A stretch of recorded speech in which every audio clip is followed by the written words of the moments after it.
Today, I will read some of the good points which I learned from the book Healing Words by Larry Dorsey. It is a New York Times bestseller book. I highly recommend to buy this book. There is a great mystery here. By mystery, I don't mean temporary ignorance that will later be swept away by additional information, or questions that will someday be resolved by future research. I mean, mystery is the strongest possible sense. Something unknowable, something essentially beyond human understanding. The Persians took this attitude much further. They claimed that a person's mind can intervene not just in his or her own body, but also in that of another individual who might be quite far away. 1,000 years ago, for example, the legendary Persian physician Avicenna, around 1980, stated, "The imagination of a man can not only act on his own body, but even others and very distant bodies. It can fascinate and modify them, make them ill, or restore them to health."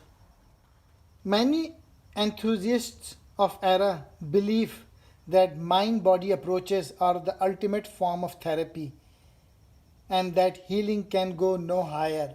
Here is an example. A woman suddenly doubled over, clutching her chest as if in severe pain, and said, "Something has happened to Neil. She has been hurt." 2 hours later, the sheriff came, stating that Nell had died on the way to the hospital.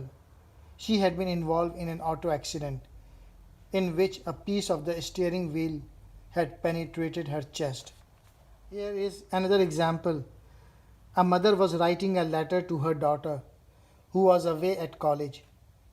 Suddenly, her right hand started to burn so severely she could not hold the pen. Less than an hour later, she received a phone call from the college telling her that her daughter's right hand had been seriously burned by acid in laboratory accident at the same time. The mother felt the burn. Psychologist Christine points out that Freud also believed that communication between people could take place entirely on an unconscious level. It's a very remarkable thing. Benson also found a connection between exercise and prayer. He taught runners to meditate as they run and found that their bodies become more efficient.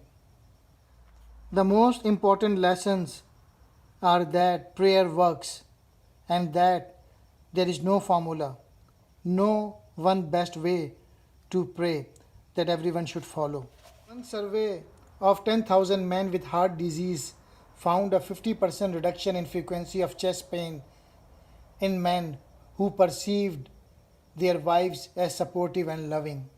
One of the great scholars and researchers in the history, F. W. H. Myers, was struck by the fact that people who were telepathic with each other, people who could share thoughts at great distances, were frequently connected emotionally with one another deeply and lovingly.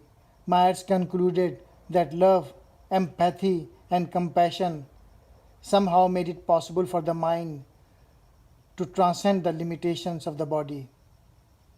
When we pray in accordance with the law of love, we pray in accordance with the will of God. Here is a good story of treating a bird with love. A young boy named Brady, who kept homing pigeons as a pet, found a wounded pigeon in the garden of his home and befriended him. He nursed the bird back to health and gave him an identification tag marked 167. The next winter, Brady suddenly became ill, was rushed to a hospital 200 miles away, and underwent surgery. While he was still recovering, on a bitterly cold, snowy night, he heard a tapping at the window. Brady summoned a nurse and asked her to open it. In flew a pigeon, which landed with a flutter on Brady's chest. He identified his bird immediately by sight, which was confirmed by the tag number.